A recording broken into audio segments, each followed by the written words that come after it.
Baik, selamat pagi atau selamat siang atau selamat malam untuk kita semua. Sebelumnya perkenalkan, nama saya Jenny Safluan Syahrin dari Departemen Teknik Metalurgi dan Material dengan NPM 23061574343. Baik, sebelumnya saya ingin berterima kasih karena atas kesempatan kali ini saya dapat mempresentasikan hasil daripada pekerjaan saya dengan tugas modul 2. Sebelumnya saya izin untuk share screen PowerPoint saya.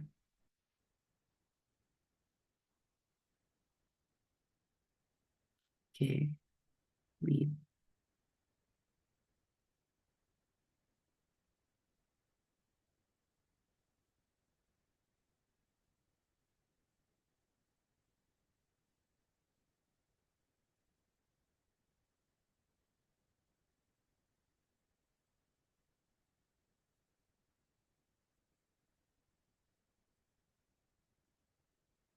Ya baik, jadi kayak saya kali ini kan membahas mengenai modul 2 yaitu mengenai polimerisasi pertumbuhan tahap atau step growth polymerization.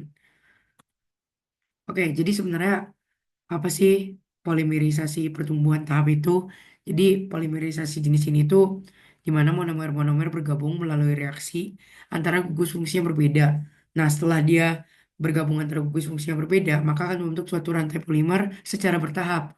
Proses ini tuh melibatkan reaksi kimia antara dua gugus fungsional yang berbeda pada monomer, sehingga memperpanjang rantai polimernya. Nah, polimerisasi ini tidak memerlukan pembentukan radikal atau ion dan reaksi terjadi antara dua molekul yang mengandung dua gugus fungsional yang bisa bereaksi satu sama lain. Nah, prosesnya itu terbagi menjadi tiga. Ini ada gambar dan ada penjelasannya. Yang pertama ada inisiasi yang mana polimerisasi dimulai dengan reaksi antara dua molekul monomer yang memiliki dua gugus fungsi yang reaktif. Kemudian yang kedua ada pertumbuhan di mana monomer tambahan bergabung dengan rantai polimer yang sedang tumbuh melalui reaksi antara gugus fungsi mereka.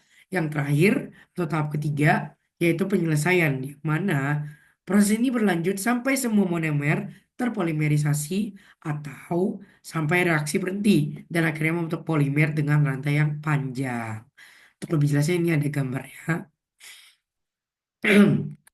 Oke, next. Nah, sebenarnya gugus-gugus apa aja sih yang terlibat dalam proses pertumbuhan bertahap polimerisasi tersebut? Di sini ada 1, 2, 3, 4, 5. Yang pertama ada gugus hidroksil, ada gugus karboksil, ada gugus amin, ada gugus isosianat, ada gugus aldehid dan keton. Untuk lebih lanjutnya kita bisa bahas. Oke, kemudian sebenarnya untuk bisa menyebutkan unit berulang itu sebenarnya akan ada reaksi esterifikasi dan amidasi. Cuma untuk lebih lengkapnya akan saya bahas di slide berikutnya. Nah, sekarang, apa sih perbedaan mendasar antara pertumbuhan bertahap sama pertumbuhan berantai? Kita lihat dari sifat-sifatnya dulu ya. Yang pertama melalui mekanisme pertumbuhan. Yang mana polimerisasi pertumbuhan bertahap, reaksinya itu antara dua molekul dengan gugus fungsional. Sedangkan polimerisasi pertumbuhan berantai, penambahan monomer ke ujung rantai polimer. Kemudian untuk sifat konsumsi monomer, untuk polimerisasi pertumbuhan tahap, itu perlahan. Jadi monomernya tetap ada nih sampai di akhir reaksi. Sedangkan kalau pertumbuhan rantai, dia cepet banget. Jadi kayak hampir semua monomer itu diusnya tuh di awal. Kemudian untuk sifat kenaikan berat molekul, kalau polimerisasi pertumbuhan bertahap, ya seperti namanya yang bertahap, dia naiknya perlahan. Jadi membutuhkan konversi yang tinggi. Sedangkan kalau pertumbuhan rantai, dia naik cepet di awal, terus baru dia konstan setelah terminasi. Untuk sifat aktivitas rantai, untuk polimerisasi pertumbuhan tahap, dia akhir rantai tetap aktif. Terus kalau misalnya pertumbuhan rantai, dia terbatas di ujung rantai aja. Jadi bakal berhenti setelah terminasi. Untuk sifat kebutuhan inisiator, untuk polimerisasi pertumbuhan tahap, tidak memerlukan inisiator. Sedangkan sebaliknya, kalau rantai perlu inisiator. Kemudian yang terakhir untuk contoh polimernya, dari polimerisasi pertumbuhan tahap, ada polyester, poliamida, poliuretan. Terus untuk polimerisasi pertumbuhan rantai, ada polietilena, polistirena, polipropilena. Nah, ini tadi yang saya bilang akan dibahas lebih lanjut. Nah, jadi gimana sih proses pembentukan PET dari etilen glikol dan asam tereflatat dan unit berulangnya? Kita mulai dari reaksi ester esterifikasi. Jadi asam terefal tereftalat ini yang mengandung dua gugus karboksil akan bereaksi nih dengan etilena glikol yang mengandung dua gugus hidroksil. Nah, reaksi ini ngasilin apa? Reaksi ini tuh bakal menghasilkan ikatan ester dan menghasilkan air sebagai produk sampingan. Terus kita masuk setelah reaksi esterifikasi ke polikondensasi. Jadi, reaksi ini terjadi secara berulang-ulang, di mana molekul-molekul etilena glikol dan asam tereftalat ini bergabung untuk membentuk rantai panjang PET. Nah, setiap kali reaksi berlangsung, satu molekul air itu dihilangin. Nanti ada alasannya kenapa sih airnya harus dihilangin. Kemudian ada pembentukan nanti polimer. Setelah panjang unit monomer tergabung, barulah rantai panjang dari PET ini bakal terbentuk yang bakal digunain buat dalam berbagai aplikasi. Contohnya bisa buat plastik, bisa pakaian, atau film. Terus unit ulang PET-nya. Jadi unit ulang dalam PET ini adalah unit ester yang terbentuk dari apa? Dari reaksi antara gugus karboksil dan asam tereftalat dan gugus hidroksil dari etilena glikol. Dan ini ada struktur unit ulangnya. Yang mana C6H4 adalah cincin fetil dari asam tereftalat. Kemudian COO adalah ikatan ester yang menghubungkan unit-unit monomer. Dengan demikian, unit ulang PET adalah unit ester yang terbentuk dari reaksi kondensasi antara asam tereftalat dan etilena glikol membentuk rantai panjang polimer. Nah, ini baru proses pembentukan nilon 6,6 dan jenis ikatannya. So, ini dimulai dari reaksi amidasi. So, apa itu reaksi amidasi? Heksametilen diamin adalah sebuah amina yang membentuk dua gugus amin, sementara asam adipat adalah asam yang memiliki dua gugus karboksil. Nah, dalam proses ini apa yang terjadi? Gugus karboksil dari asam adipat itu bakal bereaksi nih dengan apa? Dengan gugus amin dari mana? Dari heksametilen diamin. Reaksi ini ngasilin apa? Reaksi ini menghasilkan ikatan amida dan air sebagai produk sampingan. Kemudian kita masuk kembali ke polikondensasi. Yang mana polikondensasi ini setiap reaksi asam adipat dan heksametilen diamin mengarah pada pembentukan ikatan amida yang menghubungkan dua monomer. Proses ini berlangsung secara berulang, di mana semakin banyak monomer yang bergabung membentuk rantai panjang polimer. Kemudian pembentukan rantai polimer. Polimerisasi berlangsung hingga terbentuk poliamida panjang atau nilon 6,6 yang dapat digunakan untuk aplikasi tekstil dan bahan industri lainnya. Dan kemudian ini adalah jadi ikatan apa sih yang terbentuk pada saat nilon 6,6 dibuat? Yang pertama ada ikatan amida. Jadi ikatan amida ini terbentuk antara gugus karboksil dari asam adipat dan gugus amin dari heksametilen. Ya, maksud saya adalah heksametilen diamin, di mana ikatan amida ini adalah jenis ikatan kovalen yang kuat yang menghubungkan dua unit monomer dalam rantai poliamida. Dan ini adalah contoh reaksi dan maaf ini ada salah penulisan. Kemudian, nah kita masuk ya. Kenapa sih alasan penghilangan air itu penting? Yang pertama, untuk meningkatin derajat polimerisasi dalam berat molekul polimer. Yang mana dalam proses polikondensasi, setiap kali dua monomer bergabung, air atau produk sampingan lainnya terbentuk. Penghilangan air ini membantu mempercepat pembentukan ikatan antara monomer yang memungkinkan pembentukan rantai polimer yang lebih panjang. Air yang tertinggal itu bisa menghambat reaksi lebih lanjut. Sehingga kalau kita mau istilahnya mempercepat laju itu ya kita harus ngilangin air gitu. Kemudian yang kedua untuk mencegah pembentukan produk yang tidak diharapkan. Jika air atau produk sampingan tidak dihilangkan, dapat terjadi reaksi balik yang mengarah pada pembentukan produk sampingan lain. Kemudian yang ketiga ada menghilangkan efisiensi proses. Yang keempat menjaga kualitas air dan konsistenan polimer. Yang kelima mengontrol distribusi berat polimer atau molekul dari polimer.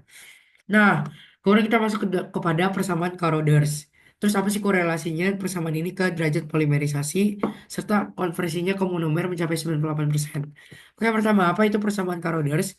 Jadi persamaan ini digunakan untuk menggambarkan hubungan antara derajat polimerisasi dan konversi monomer dalam proses polimerisasi kondensasi seperti pada pembentukan poliamida atau polyester. Yang mana ya kita tahu DP adalah derajat polimerisasi atau rata-rata jumlah unit monomer dalam rantai molekul. P itu adalah konversi monomernya yang menggambarkan proporsi monomer yang telah bereaksi serta polimerisasi selama berpolimerisasi. Kaitannya dengan derajat polimerisasi apa? Nah, dalam persamaan Caroders, DP berbanding terbalik dengan satu minus P. Artinya semakin tinggi konversi monomer atau P mendekati satu, semakin tinggi derajat polimerisasi. Yang berarti akan semakin panjanglah rantai polimer yang terbentuk. Namun, jika konversi monomer masih rendah atau nilai P masih jauh dari satu, maka DP akan tetap rendah dan polimer tidak menghasilkan Ya, atau polimer kan ngasilin rantai yang pendek. Nah, ini contohnya ketika kita mengkonversi monomer mencapai 98%. Jika P sama dengan 0,98%, atau artinya 98, ya, 98% monomer telah bereaksi, maka dengan persamaan Caroders, ini menunjukkan bahwa rata-rata panjang rantai polimer adalah 50 unit monomer. Artinya, untuk setiap molekul polimer yang terbentuk, terdapat sekitar 50 unit monomer yang tergabung dalam rantai tersebut. Nah, kemudian kita masuk kepada perbandingan sifat mekanik dan aplikasi dari PET dan nilon 6,6. Kita mulai dari sifat, dari kekuatan tarik, yang mana PET itu punya kekuatan yang tarik yang tinggi dan cocok untuk produk yang memerlukan kekuatan struktural. Nah, kalau nilon juga kekuatannya tinggi nih, kekuatan tariknya. Cuma sedikit lebih baik daripada PET karena struktur amidanya lebih kuat. Terus buat sifat, secara kekakuan, PET cukup kaku tapi lebih fleksibel dibandingkan nilon 6,6. Dan ya udah pasti, nilon 6,6 ya berarti lebih kaku. Dan kalau dalam kondisi tinggi, eh, bebannya lebih berat juga. Terus ketahanan terhadap abrasi. PT itu punya ketahanan abrasi yang baik, tetapi rentan nih kalau misalnya ada goresan dibandingkan nilon 6,6. Begitu juga sebaliknya. Buat sifat ketahanan terhadap suhu, PT itu punya titik leleh yang cukup tinggi, sekitar di 250 derajat Celcius, yang memungkinkan penggunaannya di suhu tinggi. Nah, tapi nilai 6,6 titik lelehnya lebih tinggi lagi dari PET. Jadi pasti lebih tahan dari PET kalau dalam suhu tinggi. Terus buat elastisitas dan fleksibilitas, sebenarnya lebih bagus nilai 6,6 dibandingkan PET. Buat kelarutan, PET lebih sulit buat larut, nilai 6,6 lebih mudah. Nah, buat aplikasi, buat PT sendiri dalam industri tekstil itu digunakan secara luas, terutama dalam pembuatan serat sintetis.